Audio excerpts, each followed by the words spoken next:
What if everything you've been told about solitude is a lie? What if society's constant messages about being alone are completely wrong? We've all been taught that isolation is something to avoid, that it's a sign of failure, rejection, or weakness. But what if the opposite is true? What if isolation is the very thing that holds the key to unlocking your true potential? Friedrich Nietzsche, one of the most profound philosophers in history, believed that being alone wasn't a curse, but a necessity for greatness. In fact, he argued that isolation is the only path to truly becoming who you are meant to be. Think about it. What would happen if you stepped away from the noise of social media, the distractions of constant validation, and the pressure of belonging to the herd? What if true strength and self-discovery only come when you embrace solitude, face your inner chaos, and confront the parts of yourself you've been avoiding? Could embracing isolation be the secret to transforming your life? Today, let's explore how stepping into solitude could be the ultimate tool for achieving greatness and becoming something truly extraordinary. Part 2. The slave versus master mindset. Why the herd fears isolation. Nietzsche's most radical insight was his analysis of morality through what he called slave and master morality. This framework explains why isolation is simultaneously powerful and terrifying. Master morality, as Nietzsche conceived it, stems from strength and self-assurance. It values independence, courage, honesty, and power. It creates its own values rather than adopting external standards. Its primary question is not, what is good, but what is good for me? Slave morality, by contrast, emerges from weakness and resentment. It values obedience, humility, compassion, and conformity. It accepts external values and seeks approval. Its central question is, what will others think of me? These aren't just abstract categories. They're psychological orientations that shape how we approach life. And nothing reveals which mindset dominates you more clearly than your relationship with isolation. Those governed by slave mentality fear isolation above all else because their identity depends entirely on external validation. Without the group to define them, they cease to exist in any meaningful sense. Their greatest terror is being cut off from the approval that sustains them. Those with master mentality, however, find in isolation not terror, but power. They don't need constant validation because their sense of worth comes from within. They use solitude to strengthen themselves, rather than seeking strength through numbers. Modern society systematically cultivates slave mentality by making external validation the currency of worth. Social media metrics, likes, followers, shares, have become the measure of value. The unspoken message is clear. You matter only to the extent that others confirm your existence. This system doesn't happen by accident. A population terrified of isolation is easily controlled through the threat of exclusion, conform or be cast out, follow trends or become irrelevant, accept conventional wisdom or be labeled dangerous. The fear of isolation becomes the perfect tool for enforcing mediocrity. Nietzsche saw this dynamic with remarkable clarity more than a century before social media. He wrote, "The individual has always had to struggle to keep from being overwhelmed by the tribe. If you try it, you will be lonely often and sometimes frightened. But no price is too high to pay for the privilege of owning yourself." Owning yourself, this is what the herd fears and what isolation offers. In solitude, you can no longer outsource your thinking, your values, or your purpose. You must generate these internally or confront the emptiness of their absence. History reveals a striking pattern. Virtually every figure who fundamentally changed human thought spent significant periods in isolation, often involuntary at first, but eventually embraced. Mandela in prison, Gandhi in repeated incarcerations, Einstein working alone in the patent office, Tesla in his solitary laboratory, Mozart composing in seclusion, Buddha under the Bodhi tree. These weren't just incidental circumstances, but essential crucibles. Isolation stripped away conventional thinking, forcing these individuals to perceive reality without the distorting lens of collective opinion. The insights they reached couldn't have emerged within the comfortable confines of consensus. Nietzsche himself wrote, "Every deep thinker is more afraid of being understood than of being misunderstood." True originals know their ideas will initially isolate them further, and they accept this as the necessary price of authentic creation. Part 3. Why isolation is the crucible of the Übermensch. At the heart of Nietzsche's philosophy lies his concept of the will to power, not power over others, as it's often misinterpreted, but power over oneself. It's the drive to expand, grow, and overcome resistance, especially internal resistance. And isolation serves as its ultimate training ground. Think of isolation as psychological resistance training. Just as muscles grow stronger only when forced to overcome resistance, the will grows stronger only when facing the resistance of your own weaknesses, fears, and limitations. In the constant company of others, you can always escape self-confrontation. There's always another conversation, another distraction, another opportunity to focus outward rather than inward. But in isolation, there's nowhere to hide from yourself. This is why Nietzsche viewed suffering not as something to avoid, but as necessary for growth. He wrote, "To those human beings who are of any concern to me, I wish suffering, desolation, sickness, ill treatment, indignities. I wish that they should not remain unfamiliar with profound self-contempt, the torture of self-mistrust, the wretchedness of the vanquished. I have no pity for them, because I wish them the only thing that can prove today whether one is worth anything or not, that one endures. Isolation forces this endurance. When alone, you must confront your weaknesses without the buffer of social niceties. You must face your fears without others to reassure you. You must generate meaning without external validation. This confrontation either breaks you or transforms you into something stronger. Consider Nietzsche's own experience. His isolation wasn't comfortable. He suffered from debilitating health problems, financial struggles, and eventually complete rejection by his academic peers. Yet this suffering became the forge of his genius. In his words, "What does not kill me makes me stronger." This is the fundamental paradox of isolation. What appears as weakness from the outside is actually strength and development. The person willing to be alone is developing resources that the perpetually connected never access. In isolation, three crucial transformations occur. First, you develop self-sufficiency. When there's no one to rely on, you must become resourceful. Your emotional well-being, your sense of purpose, your values, all must be generated internally rather than imported from others. This self-sufficiency is the foundation of authentic power. Second, you strip away false identities. Most people construct their identities from social feedback. They become what others reinforce in them. In isolation, these socially constructed identities dissolve, revealing what Nietzsche might call your authentic self. Without the constant mirror of social validation, you must face what remains when approval is removed. Third, you develop the capacity for deep thought. Modern life is designed to prevent deep thinking through constant distraction. Isolation removes these distractions, allowing thoughts to develop to their logical conclusions, rather than being interrupted by notifications, conversations, or entertainment. The insights that emerge from sustained, uninterrupted thinking are categorically different from those that emerge in fragments between distractions. This is why Nietzsche's Zarathustra, his vision of the Übermensch, begins his journey with 10 years of solitude in the mountains. This isn't narrative convenience, but philosophical necessity.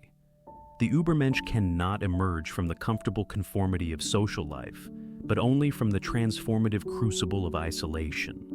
Part 4. How to use isolation to master life. Nietzsche wasn't interested in philosophy as mere intellectual exercise. His work was fundamentally practical, aimed at transformation rather than abstract understanding. So, how can we apply his insights on isolation to master our own lives? The first step is to embrace intentional solitude. This doesn't mean becoming a hermit, but rather creating regular, uncompromising periods of genuine isolation. In today's hyper-connected world, this requires deliberate effort. True isolation means more than just being physically alone. It means disconnecting from the digital herd as well. No social media, no news feeds, no constant text exchanges. These are just the herd in digital form, providing the same dependence on external validation that Nietzsche identified as weakness. Start with small periods, perhaps just an hour of complete solitude and disconnection each day. Then gradually extend this time as your capacity for solitude strengthens. The initial discomfort, the anxiety, boredom, and restlessness that inevitably arise are not signs to retreat, but precisely the resistance your will must overcome to grow stronger. The second step is using isolation for rigorous self-examination. Nietzsche wrote, "He who cannot obey himself will be commanded." Self-mastery begins with self-knowledge, and isolation provides the ideal environment for this examination. Ask yourself uncomfortable questions. What values do I hold simply because they were given to me? What parts of my identity exist only for others' approval? What would I do differently if no one would ever know? What aspect of myself have I neglected or suppressed to fit in? The answers will often be disturbing. You'll discover how much of what you consider yourself is actually constructed to please others. You'll find contradictions between your stated values and your actual behavior. You'll encounter weaknesses you've carefully hidden even from yourself. This isn't pleasant, but it's necessary. As Nietzsche put it, "The snake which cannot cast its skin has to die as well." The minds which are prevented from changing their opinions cease to be minds. The third step is creating rather than consuming. Isolation provides the space for genuine creation, whether artistic, intellectual, or personal. Without the constant stream of others' ideas and creations flooding your consciousness, your own creative capacities can finally emerge. Nietzsche saw creation as the highest human activity. Not just artistic creation, but the creation of values, meanings, and ultimately yourself. He wrote, "We are the ones who create the world's values, and we've been doing it all along, except we didn't realize it." In isolation, you begin to recognize your creative power and responsibility. This doesn't mean your creations must be grand or public. Personal philosophies, private artistic expressions, journals of self-discovery. These are all legitimate forms of creation. What matters is that you become a producer rather than merely a consumer of meaning. The fourth step is reintegrating with strength rather than dependence. The ultimate goal isn't permanent isolation, but rather a transformed relationship with society. When you return from periods of isolation, you do so not seeking validation, but offering contribution, not asking, "Do I belong?" but stating, "This is what I bring." Nietzsche's Zarathustra follows this pattern. After his decade of solitude, he returns to humanity not because he needs them, but because he has something to offer. This is the movement from isolation, as escape to isolation as preparation. The difference between running from the world and strategically withdrawing to strengthen yourself before re-engagement. This cycle of withdrawal and return creates a fundamentally different relationship with society. You participate not from neediness, but from choice, not from fear, but from strength. You can be in the world without being defined by it. This is true independence, not the illusory freedom of doing whatever you want, but the genuine freedom of self-determination. Part 5, The Dangers of Isolation and How to Navigate Them. While Nietzsche championed isolation as a path to strength, he was also keenly aware of its dangers. Not all who enter solitude emerge stronger. Some are broken by it. Understanding these dangers is essential for using isolation effectively rather than destructively.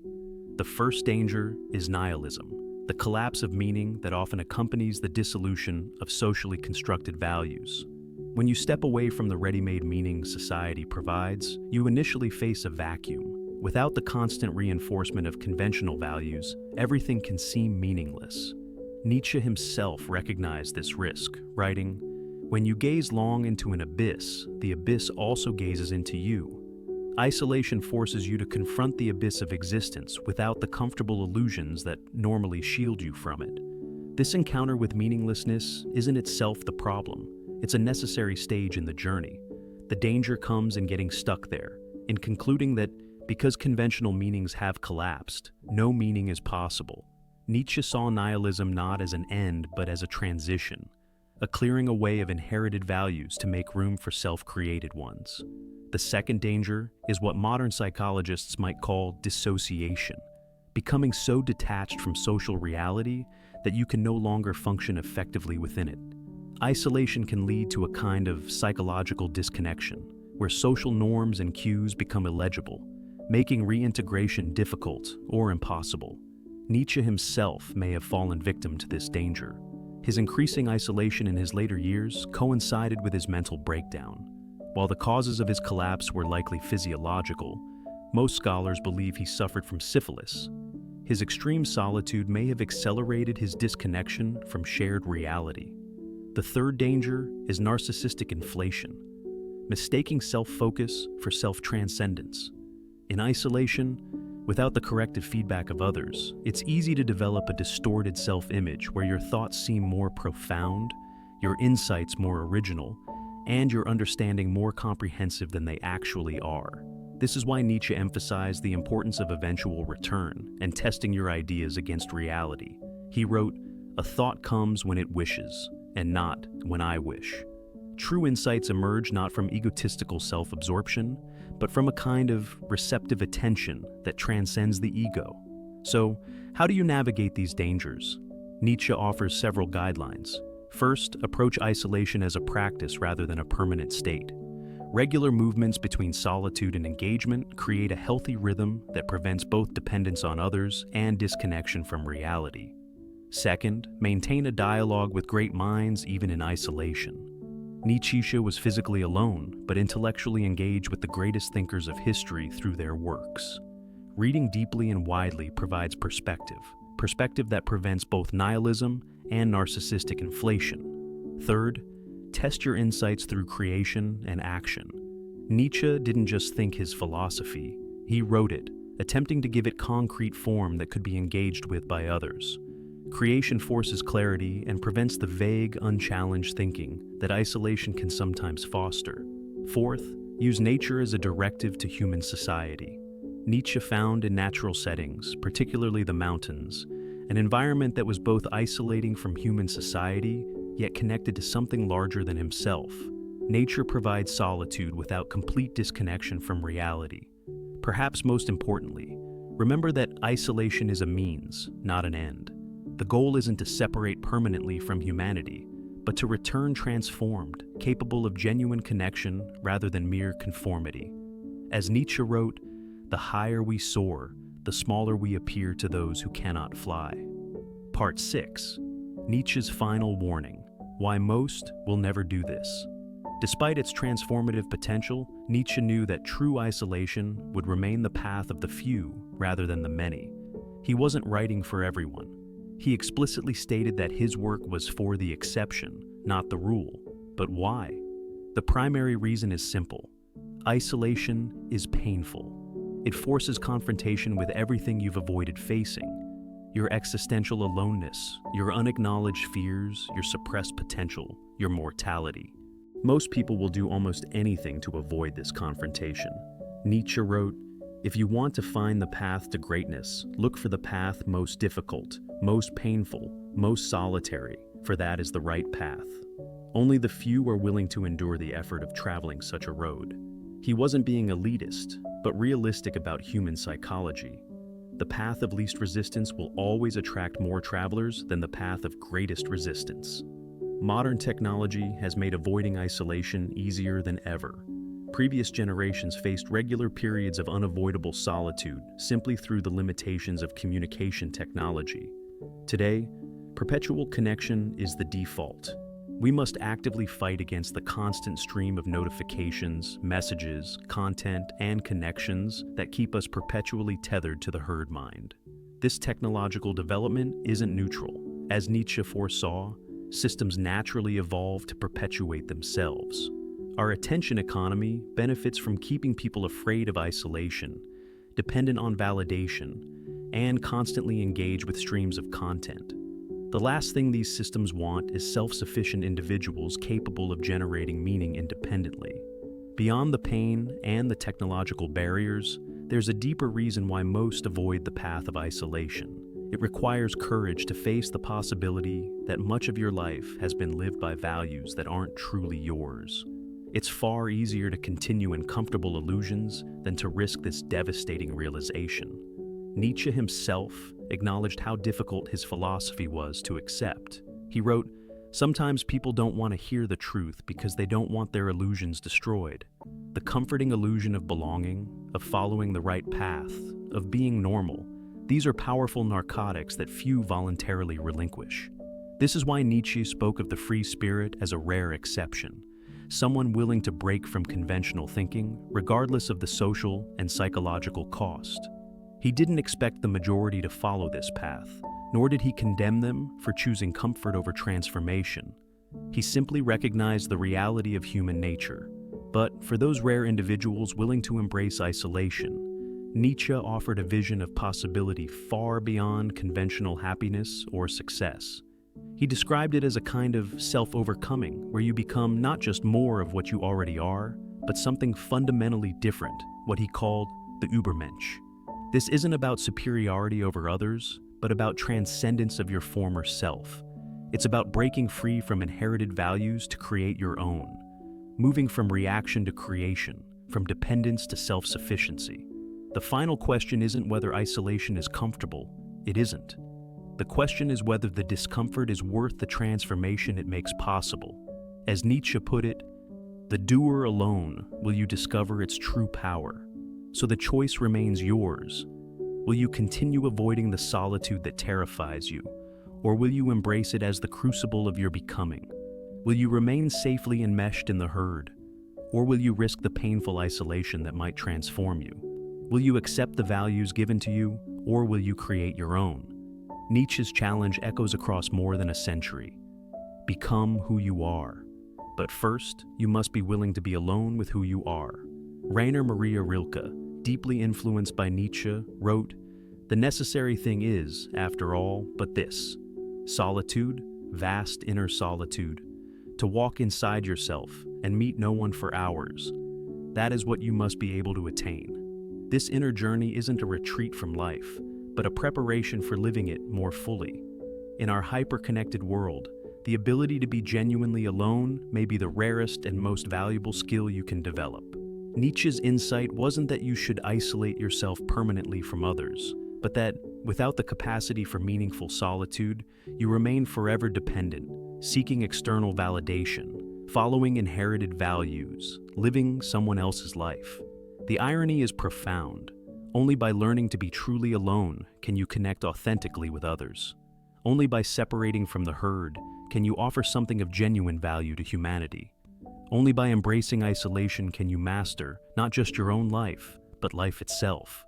The mountain path awaits. Will you climb,